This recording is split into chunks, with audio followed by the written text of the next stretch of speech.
is Jesus, and Michael the Archangel, one and the same. Here are the 5 great events that will happen when Michael stands up. Welcome to Truth in Bible Prophecy.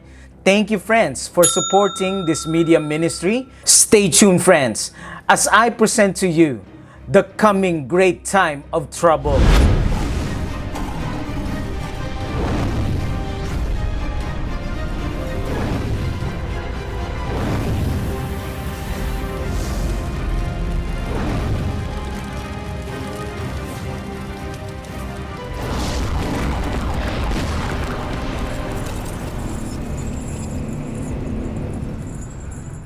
Daniel 12 verse 1.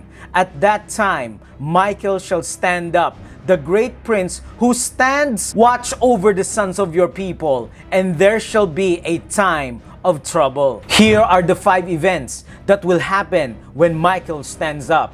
Number 1, when Michael stands up, no one can then be saved. When Christ leaves the heavenly sanctuary without a high priest, the cases of the righteous and the wicked are eternally settled. No one can then be saved. The fatal sentence is pronounced in Revelation 22, verse 11. He who is unjust, let him be unjust still. He who is filthy, let him be filthy still. He who is righteous, let him be righteous still. He who is holy, let him be holy still. Early writings, page 71. I also saw that many do not realize what they must be in order to live in the sight of the Lord, without a high priest in the sanctuary through the time of trouble. All are fully on God's side or fully on Satan's side. Just like in the time of Noah, the hand of the Lord closes the door of the ark. The saved are shut in and the lost are shut out. Noah has made his final appeal, but the people continued wicked living, not knowing that their fate is doomed. Matthew 24 verse 37, for as the days of Noah were, so shall the coming of the Son of Man be.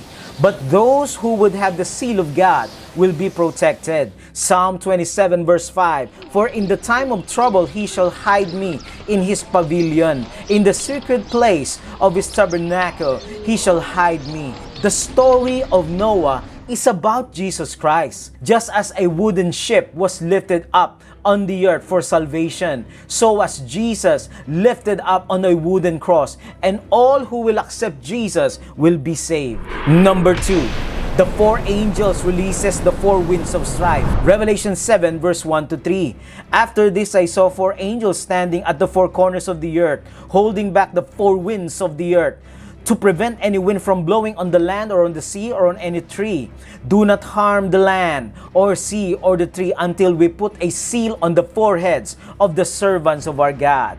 The 4 angels who hold the 4 winds until Jesus' work was done in the sanctuary.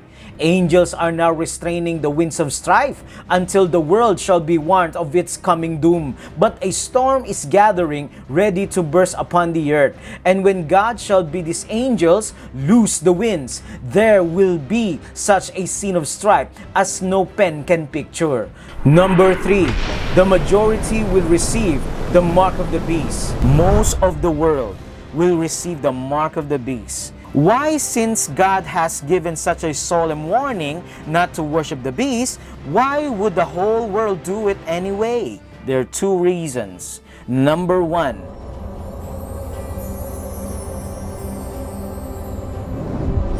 deception.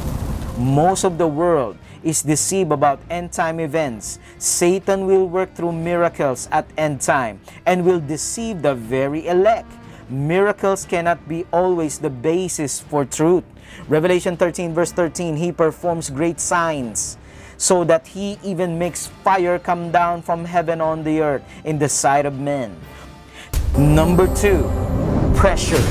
There will be tremendous pressure at end time for people to receive this mark, and that no one may buy or sell except one who has the mark or the name of the beast or the number of his name. We refer to that as economic boycott, and they will use economic boycott to pressure individuals or nations into compliance to the mandatory day of worship enforced by the papacy. Those that refuse the mark of the beast will be threatened with death.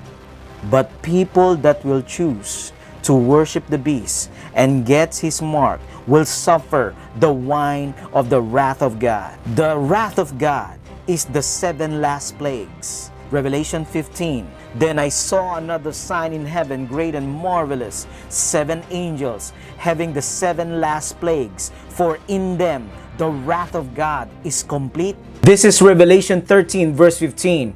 When the deadly wound is completely healed, the papacy will persecute and slay the saints, just like in the Dark Ages. History will simply repeat itself. Number 4. Jacob's great time of trouble at end time. In what ways was Jacob's time of trouble similar to time of trouble for God's people at the end of time?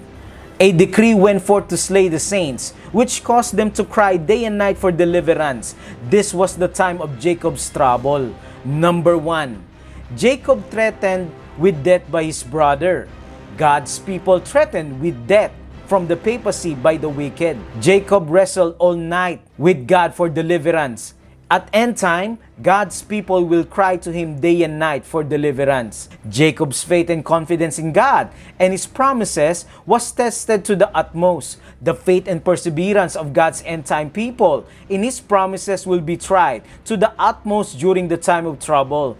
Jacob's faith and perseverance were rewarded with deliverance. The fate of God's end-time people will be rewarded with deliverance. Is Jesus and Michael the archangel the same person? In the Greek New Testament, the word angel means messenger, and arch means chief, principal, greatest, or highest. So archangel simply means highest or greatest messenger. The Hebrew name Michael, found in the Old Testament, means who is like God, or sometimes it forms a question, who is like God? So the title Michael the Archangel can be translated as the greatest messenger, who is God. If we isolate and examine the word archangel, we see another interesting match. The only other passage in the Bible that uses the word archangel is in 1 Thessalonians 4 verse 16. And note its context. For the Lord himself shall descend from heaven with a shout, with the voice of the archangel, and with the trump of God, and the dead in Christ shall rise first. It is the voice of the archangel that raises the dead in Christ, and the Lord himself who shouts it. This indicates that they are one and the same. Jesus is Michael the Archangel. He is not a created angel, but the commander-in-chief of angels. Jesus is the one who shouts the voice of the Archangel, and he is the greatest messenger to raise the dead. Obviously, angels don't have the power to resurrect the dead. Number 5, God's people delivered. Daniel 12 verse 2, and many of those who sleep in the dust of the earth shall awake, some to everlasting life, and some to shame and everlasting contempt. Those who are wise will shine like the brightness of the heavens, and those who will lead others to righteousness will shine like stars forever and ever. The special resurrection takes place. Then God's people will shine like stars in the everlasting kingdom of Jesus. Kindly type in the comment section, Jesus will save me. Be faithful, friend, and fight the good fight of faith, and may we all continue to seek truth in Bible prophecy.